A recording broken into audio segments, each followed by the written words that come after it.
우리 함께 인사 나눌까요? 샬롬, 샬롬, 네, 샬롬. 오늘 이 시간도 예배의 자리에 나오신 여러분 모두에게 주님의 은혜와 자비와 평강이 함께 하시기를 간절히 소망합니다. 우리 서로 한 번 더 이렇게 인사합시다. 하나님은 우리를 사랑하십니다. 네, 한 번 더 인사하겠습니다. 하나님은 언제나의 강조를 합니다. 네, 하나님은 언제나 우리를 사랑하십니다. 시작! 네, 믿습니까? 네, 아멘. 오늘 하나님 말씀 함께 받겠습니다. 오늘 말씀의 본문이 속한 창세기 37장은 야곱의 아들인 요셉의 이야기가 본격적으로 시작되는 장입니다. 야곱에게는 아들이 몇이 있었죠? 네, 12명. 네, 이 12아들 중에 요셉은 몇째였을까요? 와, 우리 성도님들 실력이 대단하십니다. 12아들이 있었는데 그 중에 11번째 아들이 바로 요셉입니다. 이 요셉은 아버지 야곱에게 특별한 사랑을 받았습니다. 야곱이 가장 사랑했던 아내인 라헬이 낳은 아들이었기 때문에 야곱은 요셉에게 특별한 애정을 가지고 있었죠.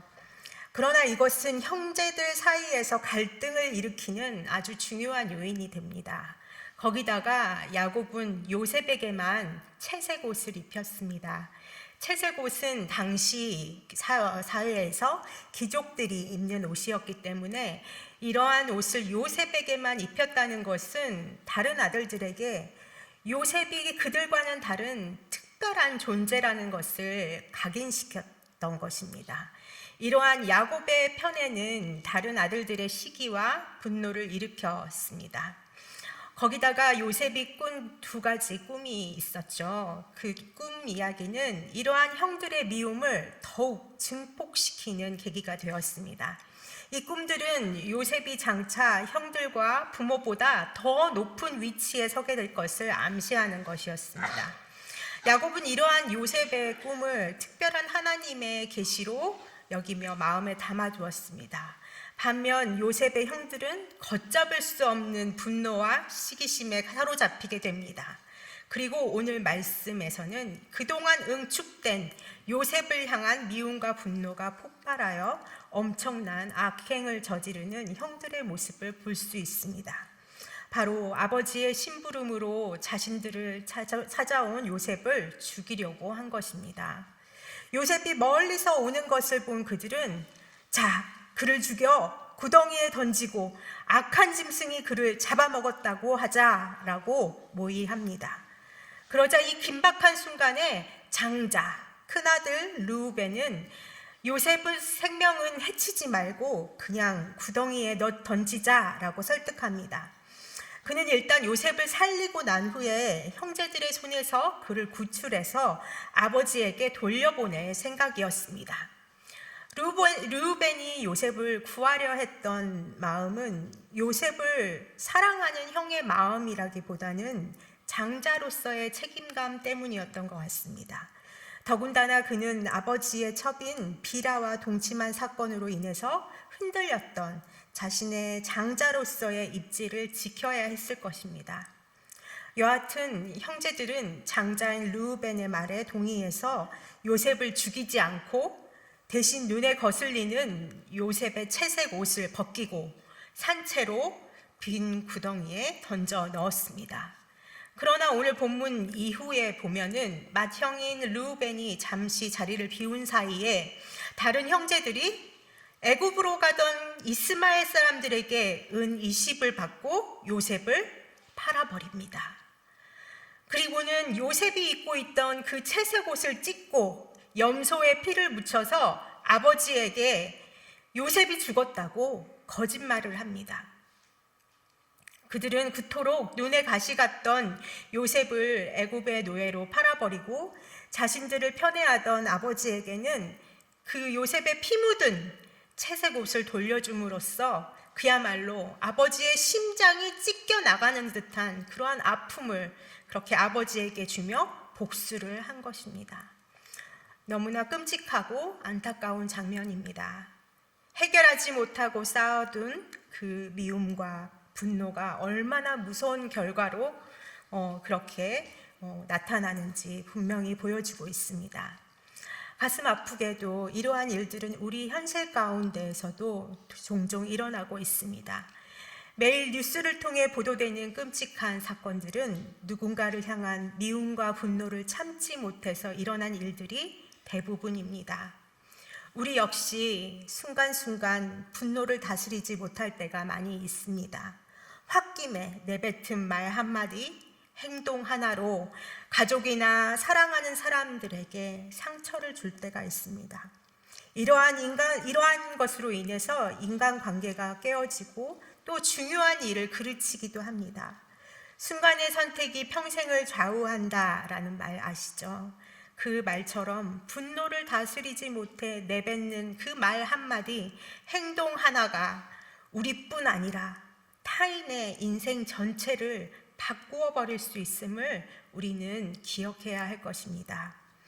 그런데 성도 여러분, 누군가를 향한 미움과 분노는 때때로 상대방을 온전히 이해하지 못하거나 오해에서 비롯된 경우도 있습니다. 물론 요셉을 향한 형들의 미움과 분노는 요셉을 편애하는 아버지 야곱의 행동에서 기인한 것이라 할 수 있습니다. 그러나 이 야곱이 요셉을 제외한 다른 아들들에게 아예 무관심하거나 사랑하지 않는 것은 아니었습니다. 비록 요셉에 대한 유별난 사랑은 있었지만 야곱은 다른 아들들도 마음에 두고 자신의 방식대로 사랑하고 있었음을 오늘 말씀을 통해서 볼 수 있습니다. 14절에 보면 이스라엘 곧 야곱은 요셉을 세겜에 있는 형들에게 보내어 그들이 잘 있는지를 보고 돌아와 말해달라고 부탁합니다. 내 형들과 양떼가 다 잘 있는지 보고 돌아와 내게 말하라에 해당하는 원어의 뜻은 너는 그들의 샬롬을 보고 와서 내게 말하라 라는 뜻입니다. 여러분, 샬롬은 히브리인들이 서로의 안부를 물을 때 쓰는 일상적인 인사말입니다. 따라서 야곱이 요셉을 보낸 것은 다른 아들들이 지금 아버지의 양떼를 잘 치고 있나, 맡은 일을 잘 수행하고 있나 감시하기 위한 것이 아니고 어떤 특별한 일에 대한 결과를 알기 위한 것도 아니었습니다. 그가 알고 싶었던 것은 단지 아들들의 그 일상적인 평안함이었습니다. 특별한 소식을 기대한 것이 아니라 그들이 평안히 잘 있다, 그 한마디를 듣고 싶었던 것입니다. 특별히 아들들이 양을 치러 간 곳은 본문 13절에 나와 있는 것처럼 세겜이라는 곳이었습니다. 세겜은 야곱의 가정에 있어서 가슴 아프고 두려운 곳이었습니다. 딸인 디나가 하몰 족속 세겜에게 강간을 당했고 야곱의 아들들이 그들에게 무자비하게 보복을 감행했기 때문에 야곱의 가족들은 그 세겜 사람들의 보복이 두려워서 그것을 떠나온 것입니다. 그렇기에 야곱은 세겜에서 양들을 치는 아들들의 안위가 더욱 걱정이 되었던 것입니다. 비록 사랑했던 라헬의 소생은 아니지만 여러분, 10손가락 깨물면 안 아픈 손가락이 없듯이 야곱에게는 모든 자녀들이 소중한 존재들이었던 것입니다. 물론 부모도 연약한 인간이기에 자녀들에게 완전한 사랑을 줄 수는 없습니다. 그러나 서툴지만 나름의 방법으로 자녀들을 향한 자신의 사랑을 표현하고자 애쓰는 것이 부모입니다. 하물며 우리를 지으신 하나님 아버지는 어떠하실까요? 때때로 우리는 하나님이 나를 다른 사람보다 덜 사랑하시는 것처럼 느낄 때가 있습니다. 과연 나를 사랑하실까? 라는 의문을 갖기도 합니다. 다른 사람들은 세상적으로 너무나 잘 되어 가는데 나만 뒤처져 가는 것 같고 아무리 내가 기도해도 내가 원하는 것을 이루어 주시지 않을 때 우리는 하나님의 사랑을 의심합니다. 그래서 하나님의 마음을 오해합니다. 때로는 하나님께 분노의 화살을 쏘아댑니다. 그러나 성도 여러분, 진실로 하나님은 우리를 사랑하십니다. 우리 방식대로 우리가 원하는 것을 들어주어야 사랑이라고 여기는 우리의 우둔함 때문에 우리가 느끼지 못할 뿐이지, 하나님은 단 한순간도 하나님의 사랑을 우리에게서 거두신 일이 없습니다. 가장 완전한 사랑으로 우리 한 사람 한 사람을 돌보시고 지키시고 함께하고 계시는 분이 우리 하나님 아버지이십니다. 특별히 오늘 본문에서 야곱이 사랑하는 아들 요셉을 세겜 땅에 있는 형들에게로 보내는 장면은 마치 예수님을 세상에 보내주신 하나님의 사랑을 떠올리게 합니다. 죽음의 위협이 도사리고 있는 세겜, 그곳에 있는 그 아들들의 평안함을 기대하며 사랑하는 아들 요셉을 보낸 야곱처럼 하나님은 죄와 고통과 사망 가운데 있던 우리들의 진정한 평안, 우리들의 진정한 샬롬을 위해서 자신의 사랑하는 아들 예수 그리스도를 보내주셨습니다. 우리의 죄악 중에서도 하나님은 우리를 생각하셨고 우리에게 구원과 생명과 참 평안을 주시기를 원하셨습니다. 여러분, 이러한 하나님의 깊고 깊은 사랑, 그 아버지의 사랑을 여러분이 가슴 깊이 느끼실 수 있기를 원합니다. 이처럼 요셉을 세겜에 보내는 것 자체가 다른 아들들에 대한 야곱의 사랑의 표현이었습니다. 야곱이 다른 아들들을 사랑하지 않았다면 그처럼 위험한 세겜에 그토록 사랑하는 아들인 요셉을 보내지 않았을 것입니다. 아마 다른 종들을 보내도 충분했겠지요. 그러나 야곱에게는 다른 아들들도 소중했기 때문에 종이 아니라 요셉을 보내어 자신의 사랑, 그들을 향한 아버지의 사랑을 표현하고 싶었던 것입니다. 마치 중요한 사람에게는 격에 맞는 중요한 사람을 대사로 보내는 것처럼 말입니다. 야곱에게 있어서 요셉은 자기 자신과도 같았습니다. 그랬기에 요셉을 보내는 것은 마치 누가 가는 것 같아요? 바로 자기 자신이 같이 가는 것과 마찬가지였을 것입니다. 이처럼 요셉은 단순한 심부름이 아닌 다른 형들에 대한 아버지의 깊은 관심과 사랑을 전할 특별한 사명을 띠고 사랑의 전령사가 되어 길을 떠난 것입니다.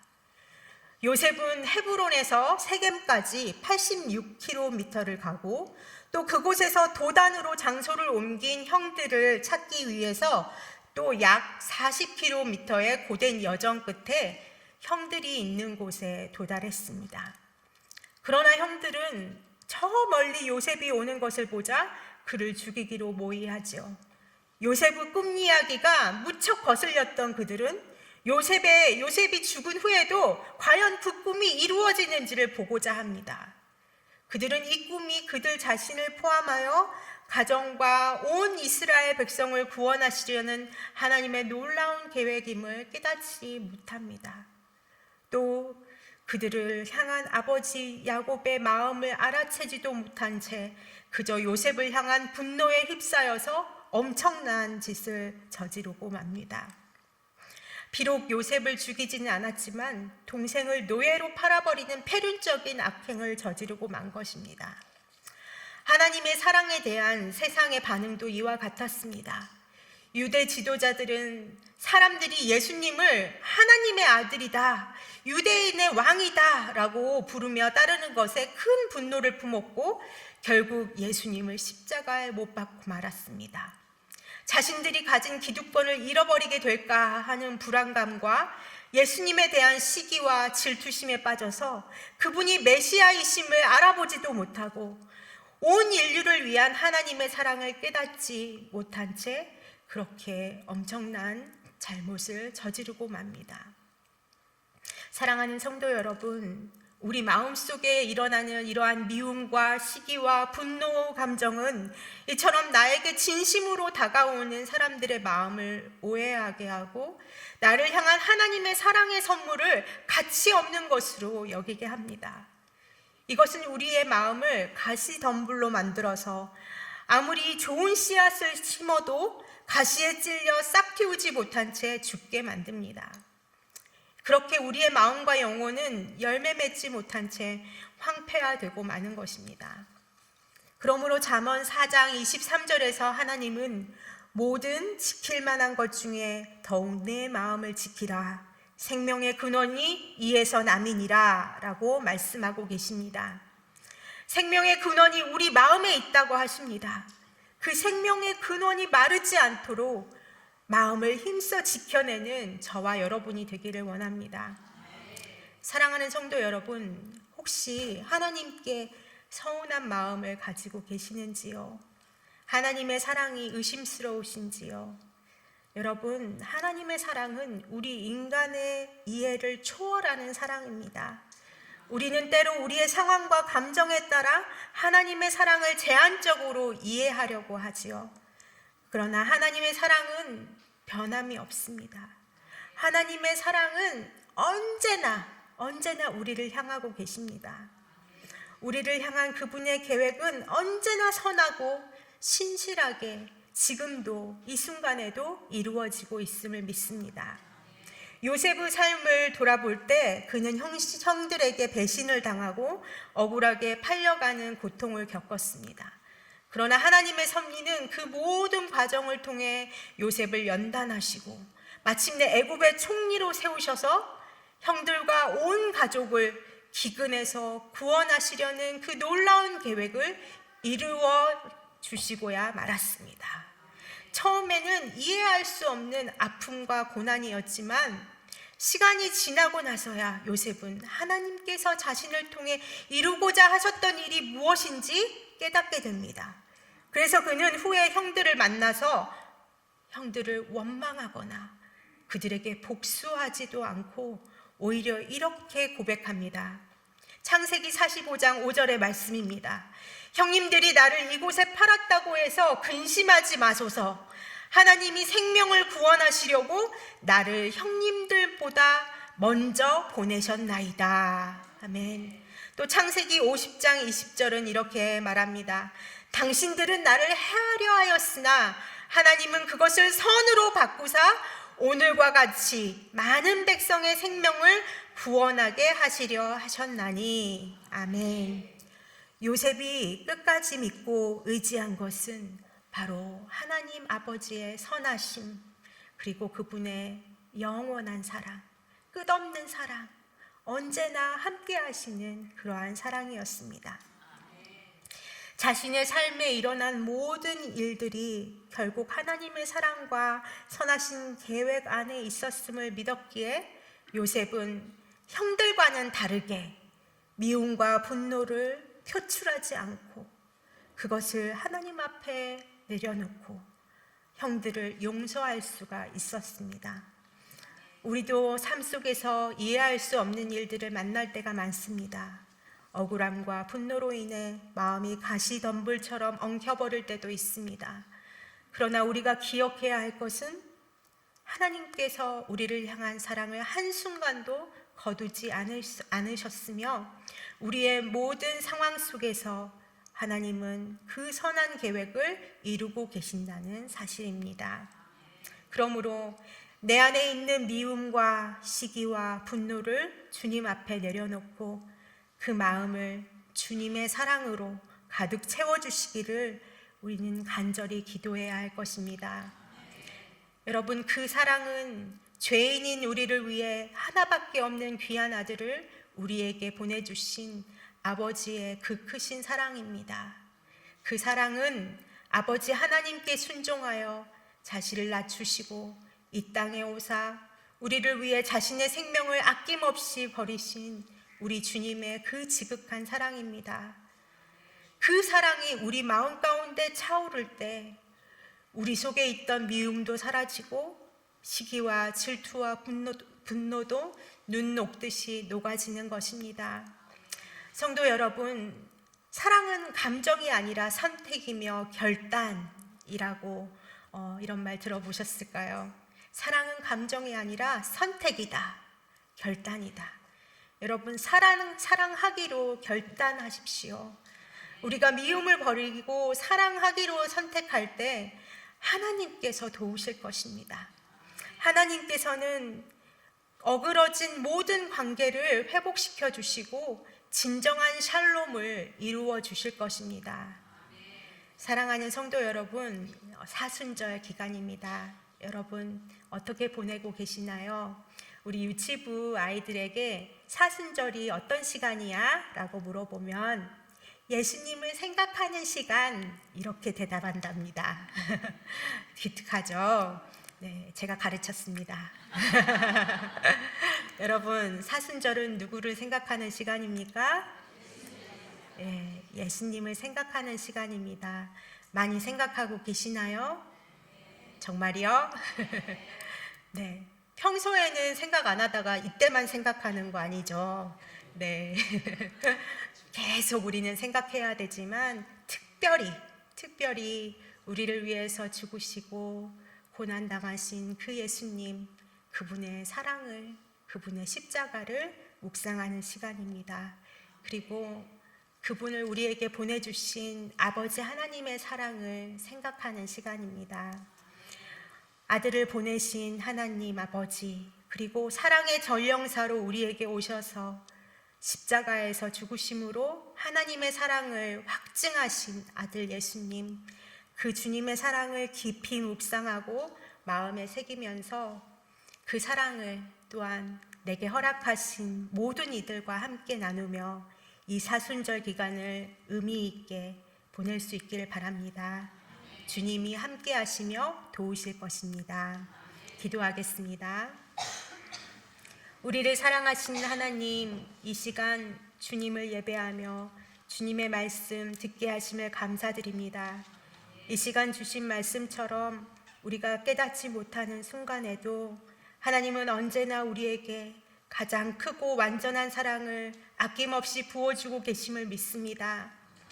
그러나 우리는 연약하여 그 하나님의 사랑을 느끼지 못하고 오해할 때가 많습니다.